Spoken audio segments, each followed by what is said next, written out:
Hey everyone, welcome back to Corporate Decoder, the place where we decode the complex world of business, and today we're diving into the latest filings of the Invesco California Value Municipal Income Trust.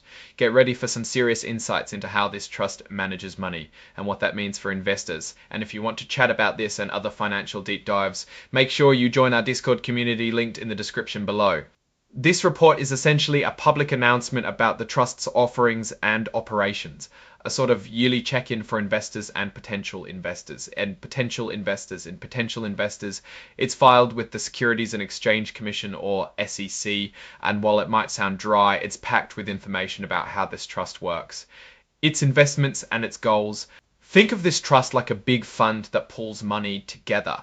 Its main goal is to give its common shareholders a high level of income that they don't have to pay federal taxes on, and also California state taxes. And importantly, they want to do this while keeping the original money, the capital, safe. This objective is a big deal. It's called fundamental, which means they can't just change it without getting approval from the people who own shares, a lot of the people who own shares, a lot of the people who own shares, a lot of the people who own shares. Their shares, called common shares, trade on the New York Stock Exchange, which is a pretty big deal, and they have a ticker symbol, VCV. As of September 8, 2025, the price on the stock market was a little higher than the actual value of the trust's investments. This is called trading at a premium. Sometimes closed-end funds like this one trade at a premium, and sometimes at a discount, meaning the market price is lower than the investment value. This can happen for a lot of reasons, and there's no guarantee it will stay that way. Now let's talk about costs, because every fund has them. The table here breaks down what it costs to own shares in this trust.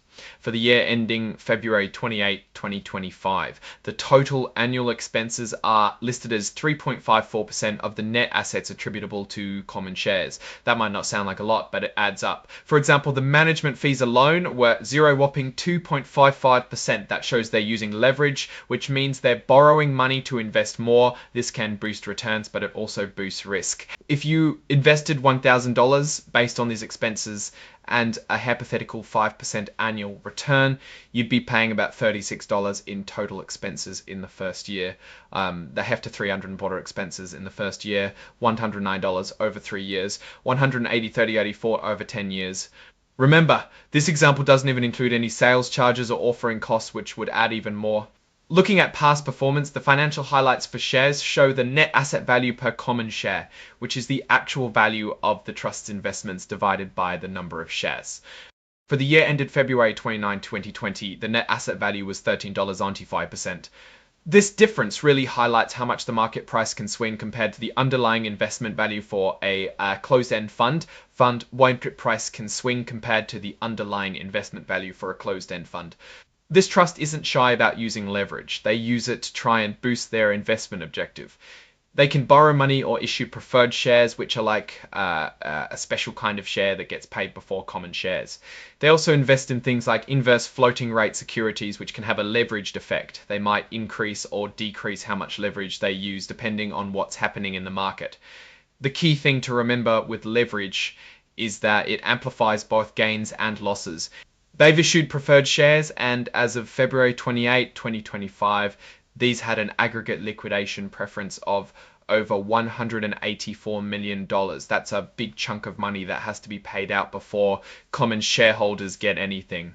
The report shows the potential impact of leverage on common share returns. For instance, with an assumed portfolio return of negative 10%, the common share total return could be a much worse negative 14.07%. Conversely, with a positive 10% portfolio return, common share return jumps to 10.01%. This really shows how leverage can make things more extreme, both good and bad. Now, every investment has risks, and this trust is no different. They warn that investing in any investment company security involves risk, and you might lose money. They point to their annual report for a full breakdown of these risks, but generally things like market conditions, interest rate changes, and inflation can all affect the trust performance and the value of the investments. The fund is managed by Invesco Advisors Inc. or Invesco. They get paid a fee based on a percentage of what's called managed assets, which includes their net assets plus any assets funded by leverage. This means that when they use more leverage, their fee is higher. The report also lists the portfolio management team, including Mark Paris, Elizabeth Mosso, Julius Williams, Joshua Cooney, John Shaw, Jack Connolly, and Tim O'Reilly. These are the folks making the day-to-day investment decisions. The net asset value, or NAV, is how they figure out the actual worth of the trust's investments. It's calculated every business day. They use various methods to value securities, and sometimes they have to use fair value when market prices aren't readily available. This fair valuation process can be a bit subjective and could lead to differences between the estimated value and the actual price when they sell an investment. This trust aims to make monthly distributions to its common shareholders, essentially paying out income from its investments. They expect to distribute most of their taxable income and net tax-exempt income each year to qualify as a regulated investment company, or RISI. However, they can distribute less than they earn in a particular period, and that undistributed income can be used to supplement future distributions. This means the monthly distributions might not always match the income earned in that month. The trust can issue an unlimited number of common shares. Each share represents an equal stake in the trust's assets. However, when they have preferred shares or borrowings out there are rules about how much they can distribute to common shareholders. They have to maintain certain asset coverage ratios, and failing to do so could even impact their ability to qualify as a RAIF, which is crucial for their tax status. This trust has certain rules in its governing documents that could make it harder for someone to take over control of the fund, or even to convert it from a closed-end fund to an open-end one. These are often called anti-takeover provisions. They can delay changes and might even prevent shareholders from selling their shares at a premium. This trust aims to qualify each year as a regulated investment company, or REST. This means that if they distribute enough of their income and gains, they generally avoid paying corporate income taxes themselves. The distributions they make to shareholders are typically exempt from federal income tax and California state income tax, but there are complexities. For example, the alternative minimum tax, or AMT, might still apply to certain distributions, and state and local taxes can vary. It's definitely a good idea to consult a tax advisor for your specific situation. This part describes how they plan to offer and sell their securities. They can do it directly through underwriters or via agents and dealers. The prospectus supplement that comes with any offering will lay out all the details, like prices, fees, and who is involved. They can also offer rights to buy more common shares. State Street Bank and Trust Company is the custodian, meaning they hold all the trust's assets safely. Computershare Trust Company NA handles the shareholder accounts, like paying dividends and transferring shares. This section mainly points you to other documents for even more details, like the fund's statement of additional information, or SAI, and annual reports. It emphasizes that you should rely only on the information provided in the prospectus and any supplements. Back to the fund itself, it's a diversified closed-end management investment company. That means it's registered under the Investment Company Act of 1940. And it's structured as a statutory trust. It began operations way back in 1993. The fund's main goal is to offer high current income that's exempt from federal and California taxes, while also preserving the original capital. They mention that their portfolio turnover rate, meaning how often they buy and sell investments, has been relatively low. For the last 2 fiscal years, it was 12% and 10%. Lower turnover can sometimes mean lower transaction costs. 2. Municipal securities, like other debt, carry the risk of non-payment. This means the issuer might not be able to pay back the interest or principal. This can really hurt the fund's income and even reduce the value of its investments.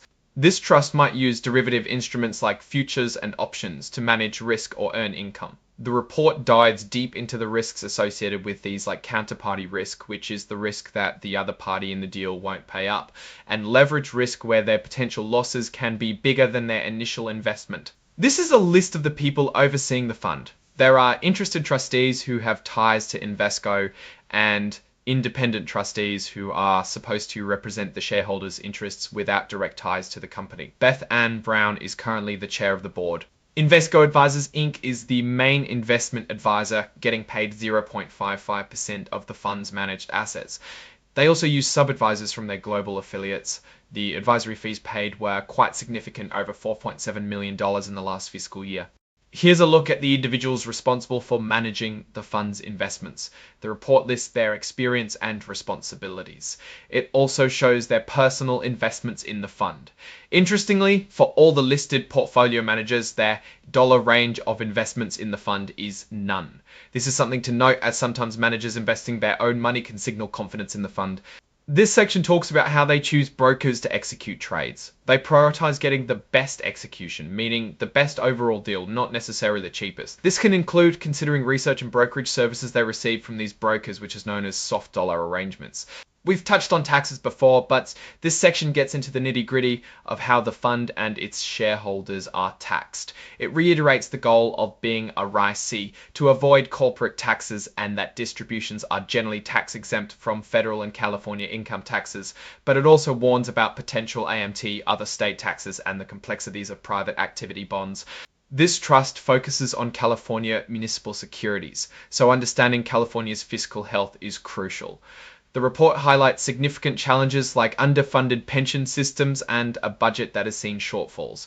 While the economy is diverse, unemployment has been higher than the national average at times, and legislative actions have limited the state's budget flexibility. Another area of focus for this trust can be Puerto Rico's municipal securities. The report details Puerto Rico's long struggle with debt and fiscal challenges, including defaults and restructuring, and a federal oversight through PROMESA.